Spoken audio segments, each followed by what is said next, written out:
আজকে মূলত সদর মহকুমার শাসকের উদ্যোগে মানে আমি নিজেই আজকে বাড়লাম আমাদের সমস্ত ডিসি এডিশনাল এসডিএম এবং আমাদের food section metrology department excise department সমস্ত এনফোর্সমেন্ট যে ডিপার্টমেন্টগুলি আছে সাব ডিভিশনে সবাইকে নিয়ে আমরা সকাল থেকে এই আগরতলা শহরের যেমন বটতলাতে আমরা করেছি, এখন আমরা দুর্গাবাড়িতে এই পেট্রোল পাম্পে করেছি। মূলত আমরা চাইছি অ্যাক্ট অ্যান্ড রুলগুলি ফলো করে কাজ করছে কিনা। আমরা সকালবেলা বটতলাতে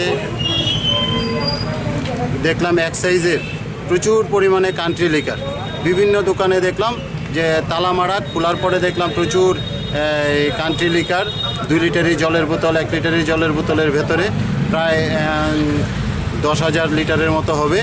যে বিভিন্ন দোকানে আমরা এমন 15 থেকে 20টা দোকান খুলে দেখলাম যে প্রচুর পাওয়া গেছে এবং আমরা অনেকগুলি সিজ করেছি আর অনেকগুলি আনা সম্ভব নয়, ওইখানে ঢেলে দিতে হয়েছে কারণ যে কন্টেনারগুলোতে ক্যারি করার মতো কোনো সুযোগ নেই। এছাড়া আমরা পেয়েছি যে হোটেলগুলিতে ব্যবহার করছে ডোমেস্টিক সিলিন্ডার, গ্যাস সিলিন্ডার, যেগুলি কমার্শিয়াল সিলিন্ডার ব্যবহার করার কথা, এমন আমরা 8টা সিলিন্ডার এখন পর্যন্ত আমরা বাজেয়াপ্ত করেছি। পাশাপাশি আমরা মেট্রোলজি ডিপার্টমেন্ট মানে ওয়েটস অ্যান্ড মেজার্স যেটা করেন ওনারা বিভিন্ন ইলেকট্রনিক্স যে ওয়েট মেশিনগুলি ছিল ওইগুলি আমরা পরীক্ষা নিরীক্ষা করেছি। করার পরে আমরা প্রায় 3-4টা কেস আমরা নিয়েছি যাদের মেজারমেন্ট ঠিক নেই, তো ওইগুলিকে আমরা সিজ করে নিয়ে এসেছি। ওদেরকে বলা হয়েছে ওদের ডিপার্টমেন্টের নিয়ম অনুযায়ী ওইটি চেক করে ওনাদের ফাইন এবং এগুলি ঠিক করে দেওয়ার ব্যবস্থা করা হবে। পাশাপাশি আমরা এখানে এসে এই দুর্গাবাড়ি পেট্রোল পাম্পে আপনারাও দেখেছেন যে আমরা এটার ডেন্সিটি দেখেছি যে পেট্রোলের মধ্যে কোনো অ্যাডাল্ট্রেশন আছে কি না, তো আমরা সৌভাগ্যক্রমে আমরা ভালোই পেয়েছি।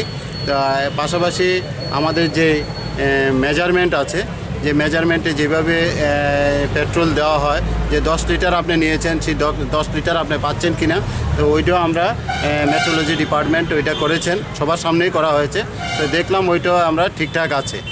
আপাতত এখানে আমরা পেট্রোল পাম্পের যে ব্যবস্থাপনা চলছে এটা আমরা ভালোই পেয়েছি। তবে দুর্ভাগ্য বলতে হয় যে যে পরিমাণ মদের রাজত্ব এখানে বটতলা মার্কেটে চলছে এটা দেখে একদম আমরা সবাই অবাক হয়ে গেছি যে একদম নাগের ঢোকাতে এত মানে নেশার সামগ্রী বিক্রি হচ্ছে, যাতে আসামেরও কিছু মদের বোতল পাওয়া গেছে, মানে ফুল মদের বোতল পাওয়া গেছে। এরকম আমরা আসলে সবটাকে হিসাব করতে পারিনি এত পরিমাণ যে হয়েছে।